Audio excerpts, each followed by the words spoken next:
Well, good afternoon, Dawn. Why are we sitting here looking at the greenery instead of me? Well, we're here to do another issuance for your wild edibles identification program.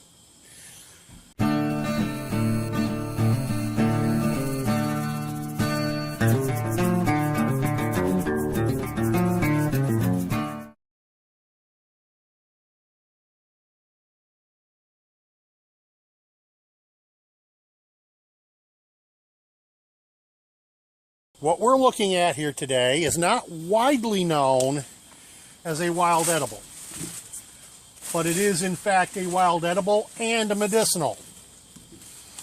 What we are looking at here is commonly referred to as Japanese knotweed. It is also known as, I'll give you the Polygronum caspadatum. It's also, by its scientific name, is Philopia japonica. The japonica meaning it comes from Japan.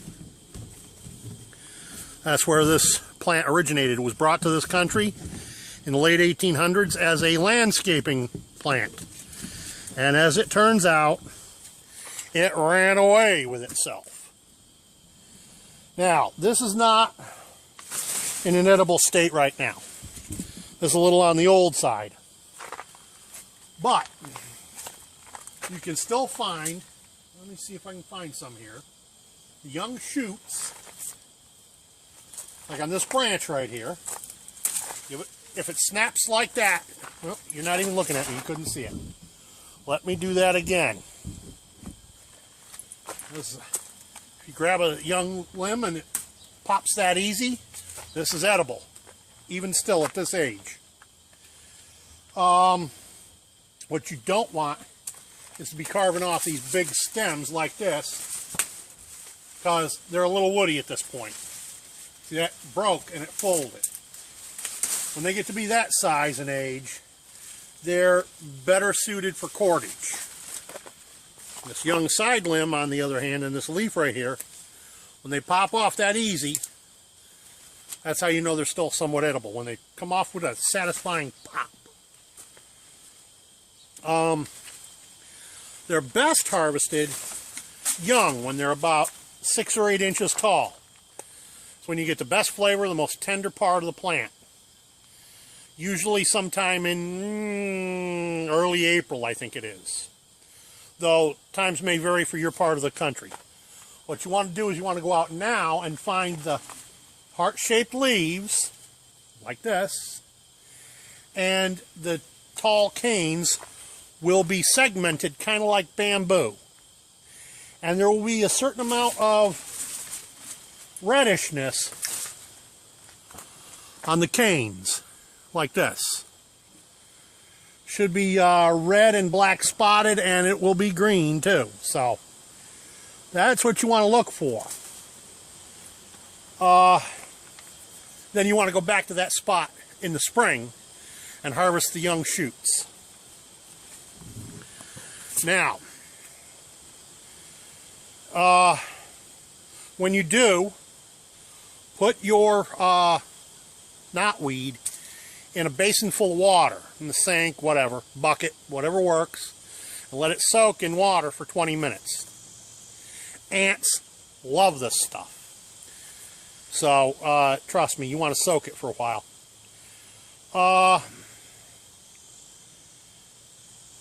You shouldn't need a knife to harvest this product in the spring. It should snap right off, though a knife will make a nice clean cut and make it easy. Cooking it. Well, Japanese knotweed has a flavor akin to a Granny Smith apple or rhubarb. And if you, now even on the young shoots, I would advise you to peel it. It'll be a little bit stringy on the outside. So give it a quick peel, chop it up, and use it to replace rhubarb entirely in your favorite strawberry rhubarb recipe. Or you can take the young shoots and steam them briefly, and treat them like rhubarb. I mean, check that. You can treat them like asparagus. You can turn them into jellies and jams. Now, as far as the medical side and the health nutrition side of this plant, as far as the nutritious, it's high in vitamins A and C, potassium, phosphorus, magnesium, and zinc. Medically speaking, now here's the part where we're going to deviate. Instead of going after the small young shoots, if you want this for medicine, you want to go after it this time of year. Though it's probably best in the spring or late in the fall. And you dig up the whole plant, roots and all. You want the rhizome. Now, this plant will propagate both by seed and by vegetative reproduction underground with rhizome, a runner. You want to dig up that runner, the rhizome. You're going to, well, there's several schools on how to deal with this to make it a medicine. My school of thought is to slice it up, crush it up, and you want to make a tincture out of it. After about 6 weeks of soaking in the alcohol, you strain it through a wire strainer and a cheesecloth and cut the resulting liquid in half with water. The tincture is, well, let's just be clear, anything with itis on it. Arthritis, appendicitis. It's an anti-inflammatory, and it's supposed to be really good for it. Now, that fact I didn't learn until recently. Now, supposedly, this was isolated in 1963. The resveratrol,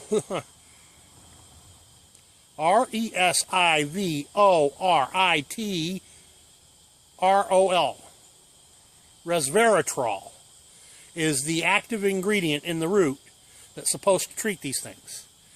Apparently, it's also good for treating and preventing Lyme disease. I'm not real clear on that one yet, but there you go. Anyhow, this resveratrol was isolated in 1939 originally by a Japanese doctor or scientist from, what was the name of the plant? Skunk cabbage is one name for it. There's another name for it. I forget what it is now. I'm sorry, I didn't happen to write that down, I don't think. But anyhow, this the scientist, he isolated this chemical in the 1930s from the skunk cabbage, and matter of fact, from the family the skunk cabbage is in, which is poisonous. You can't eat that. And then in 1963, he found that it was in the rhizomes of the knotweed, which is edible. So, there you go. Now, as I say, this is considered an invasive species. It's in like 48 of the 50 states. Considered invasive, considered property damaging. Believe it or not, over in Great Britain, if it's found by a assayer that your property has knotweed on it, they won't loan for people to buy your property. It seems the root of this plant will actually bust down walls, cement block walls and such. I'm not real clear on that whole thing either, but apparently it'll damage a building. So, you know, it's a real bad thing to be in Great Britain and find you have knotweed on your property. So, now you know something more than you did before, I do believe. Peace out.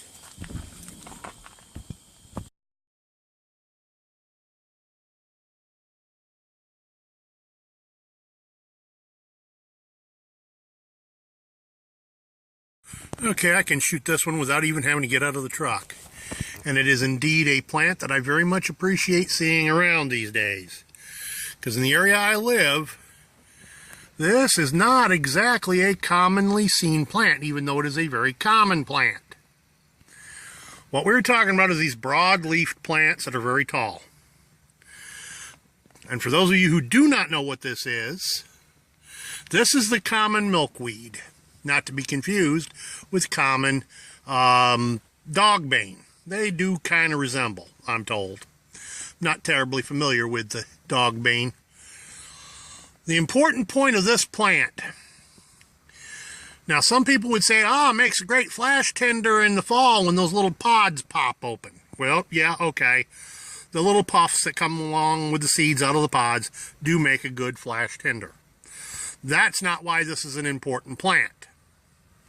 And too many people try to eradicate this plant when they should be trying to protect and keep it around. This is considered a host plant. And do you know what it is a host plant for? For those of you who don't, this is where the monarch butterfly lays her eggs. And then when the caterpillars hatch out of their egg, they eat this plant and obtain certain toxins from it that help to protect them later in life. But this is not what makes this an important plant. It is the beginnings of why it's an important plant. Because when that monarch butterfly goes through this pupate and comes out as a butterfly, it then becomes an important pollinator. And we're having a problem these days with pollinators. Hive collapse with honeybees and hive collapse with bumblebees. And that leaves us with only our native bee population. Bees that have been on this continent since God created it. That would be the metallic green sweat bee and the hoverfly, other than butterflies. You all want to know about hungry? Destroy this plant. Eradicate it. You'll find out about hungry in short order. Because without it as a food source, the monarch caterpillar won't have anything to eat. Or a place for mama to lay her eggs. And without a place to lay her eggs and something for the caterpillars to eat, we lose one of our three primary pollinators. And each one of the three, the sweat bee, the hoverfly, and the monarch caterpillar, monarch butterfly, each of themselves does more pollination for our crops nationwide than all the honeybees combined. Yes, granted, honeybees do a lot of commercial pollination. But without these three important pollinators, we wouldn't have wild blueberries, we wouldn't have wild huckleberries, we wouldn't have a lot of stuff that we have. Just food for thought, boys and girls. A stand of wild vegetables right here. And no, yes, you can eat the milkweed, but that's not the one I'm talking about. The one I'm talking about, let me see if I can zoom in on it. It's right there. This is prickly lettuce. Yeah, I know it has other names. I can't think of them off the top of my head right now. It's just what I've always known it as. And there's quite a bunch of it here. Next.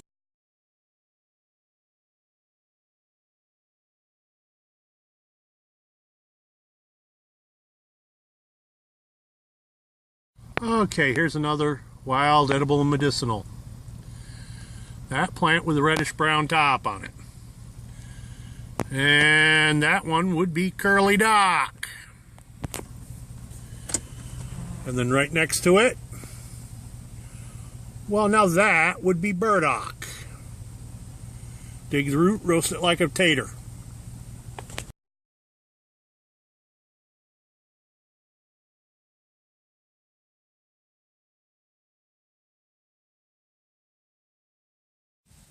Okay, now this one, yeah, it's not wild carrot because none of these blooms have the traditional purple dot. Well, it could still be, but it's not likely. It has the bracts underneath the blossom, has the white, somewhat segmented blossom, and it's got a fuzzy, hairy stem and no red blotches. So it could be wild carrot. And I think that's probably what it is. Quite a little stand of it here down in this corner. Right next to poke salad, anyone?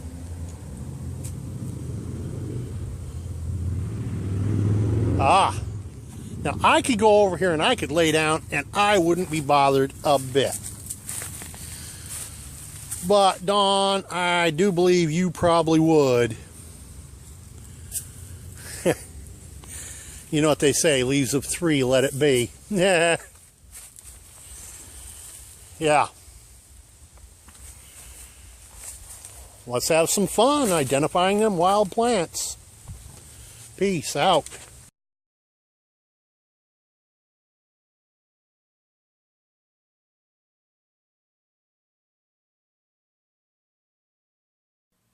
By the way, don't forget to